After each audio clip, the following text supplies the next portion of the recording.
नमस्कार। आज के इस एक्सप्लेनर में हम एक ऐसी रियलिटी और एक ऐसे मिरेकल का विश्लेषण करने वाले हैं जो सच में किसी भी कल्पना से बहुत परे है।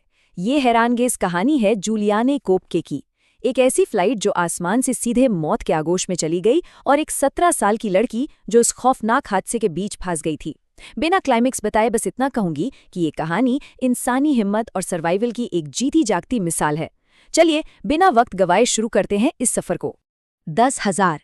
इस नंबर पर जरा गौर कीजिए। 10,000 फीट। सोचिए, ये वो ऊंचाई है जहां से एक लड़की आसमान से सीधे अमेज़न के घने और खतरनाक जंगल में गिरी थी। बादलों के बीच से बिना किसी पैराशूट के जमीन की तरफ इतनी ऊंचाई से फ्री फॉल। ये किसी हॉलीवुड फिल्म का एक्शन सीन नहीं है, बल्कि एक बेहद कड़ी रियलिटी थी जो सच में घटित हुई। तो चलिए इस खौफनाक सफर को बिल्कुल शुरुआत से समझते हैं। तारीख थी 24 दिसंबर 1971। लांसा फ्लाइट 508 पेरू की राजधानी लीमा से पोकाउकल्पा के लिए उड़ान भरती है। इस फ्लाइट में कुल 86 लोग थे। अगला दिन क्रिसमस था, तो जाहिर है लोग अपने परिवार से मिलने के लिए काफी उत्साह में थे। सफर का पहला आधा घंटा बिल्कुल नॉर्मल था। किसी को अंदाजा तक नहीं था कि अगले कुछ ही मिनटों में ये सब एक भयानक तूफान में बदल जाएगा। अब अगर हम सेफ्टी की बात करें तो एक तरफ स्टैंडर्ड एविएशन सेफ्टी होती है और दूसरी तरफ थी लैंसा एयरलाइंस की शर्मनाक रेपुटेशन। उस जमाने में इस एयरलाइन की हालत इतनी खराब थी कि लोग मजाक में इसे स्पेनिश में लैंसा दे पांजा कहते थे, जिसका मतलब है पेट के बल गिरना। और सबसे बड़ी कहती, ये लॉकहीड L-188 इलेक्ट्रा प्लेन पहाड़ी और खराब मौसम वाले रास्तों के लिए बिल्कुल डिजाइन नहीं किया गया था, फिर भी इसे जबरदस्ती एंडीज माउंटेन्स के ऊपर से उड़ाया जा रहा था। ये अपने आप में एक जानलेवा भूल थी। उस फ्लाइट के आखिरी 20 मिनट कितने भयानक रहे होंगे, ये सोचकर ही रोंगटे खड़े हो जाते हैं।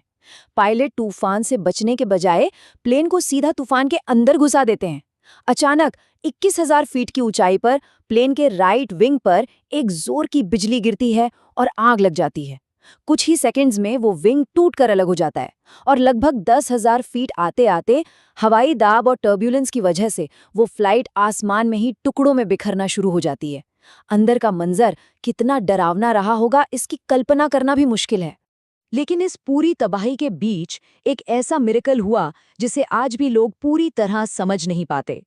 जूलियन, जो सेकंड लास्ट रो में सीट 19F पर बैठी थी, फ्लाइट हवा में टूटने के बाद हवाई जहाज से अलग हो गई और वो अपनी सीट बेल्ट से बंधी हुई लगभग 2 मील लंबे फ्री फॉल में उस सीट के साथ हवा में नीचे गिरने लगी।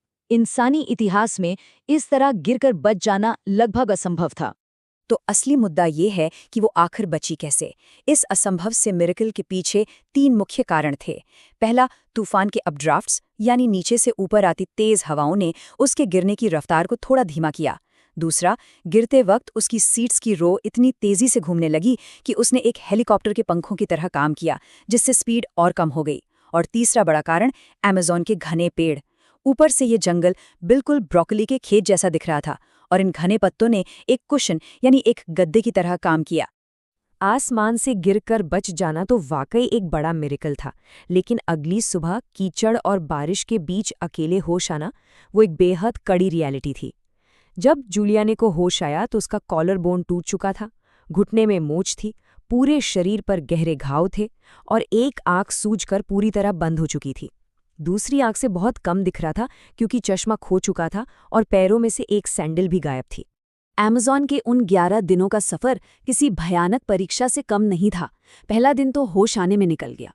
चौथे दिन तक प्लेन के कुछ टुकड़े और पहले शव दिखे।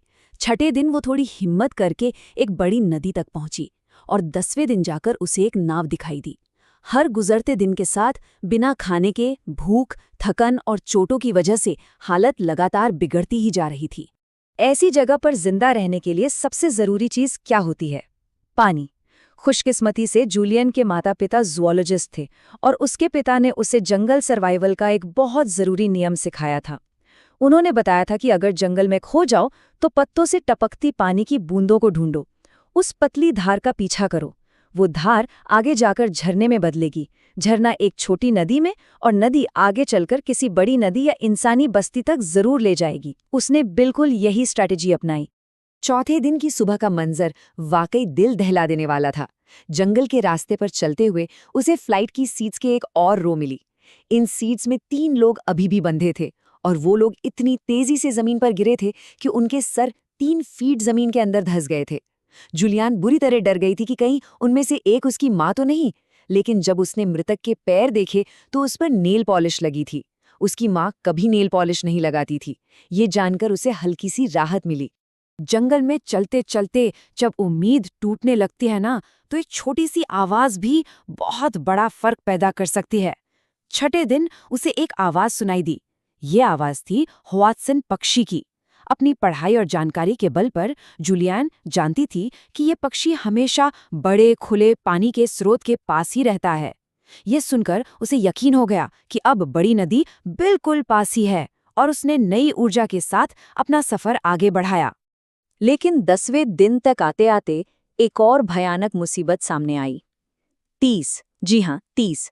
उसके बाजू के घाव इतने खराब हो चुके थे कि उनमें 30 मांस खाने वाले मैगट्स पैदा हो गए थे और ये पैरासाइट्स घाव के अंदर घुसकर उसे अंदर ही अंदर खा रहे थे।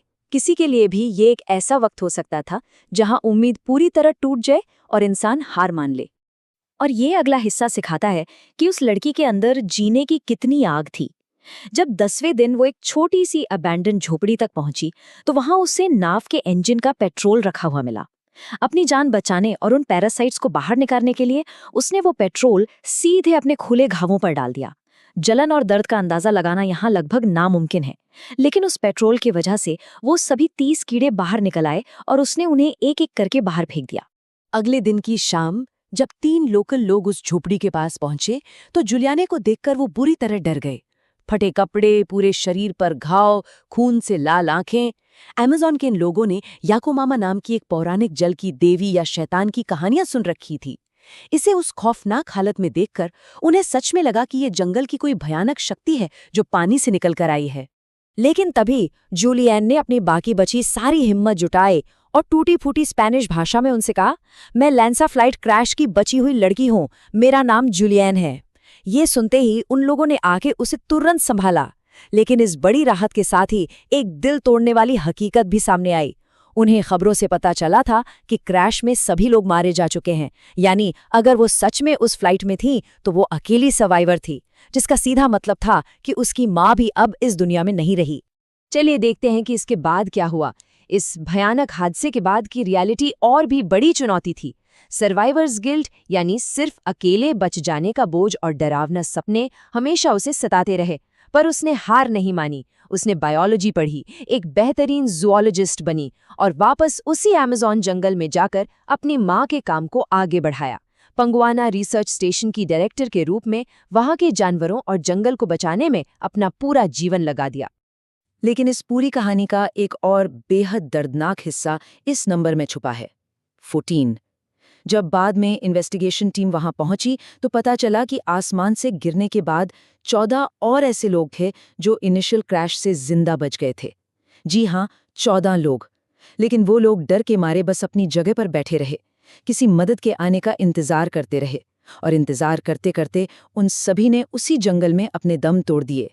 तो आखिर में एक सबसे बड़ा सवाल उठता है, जब कोई मिरेकल किसी को सिर्फ आधे रास्ते तक लाकर छोड़ दे, तो ऐसी कौन सी आंतरिक शक्ति है जो इंसान को कड़ी रियलिटी जीतने और असंभव में जिंदा रहने का साहस देती है? जूलियन इसलिए बची क्योंकि उसने सिर्फ एक चमत्कार के भरोसे अपनी किस्मत नहीं छोड़ी। उसने अपने ज्ञान, हिम्मत और कभी हार ना मानने वाले जज्बे को अपना हथियार बनाया। ये निश्चय हमें सिखाता है कि चाहे हालात कितने भी खराब क्यों ना हो, कोशिश करते रहना ही सबसे बड़ा चमत्कार है।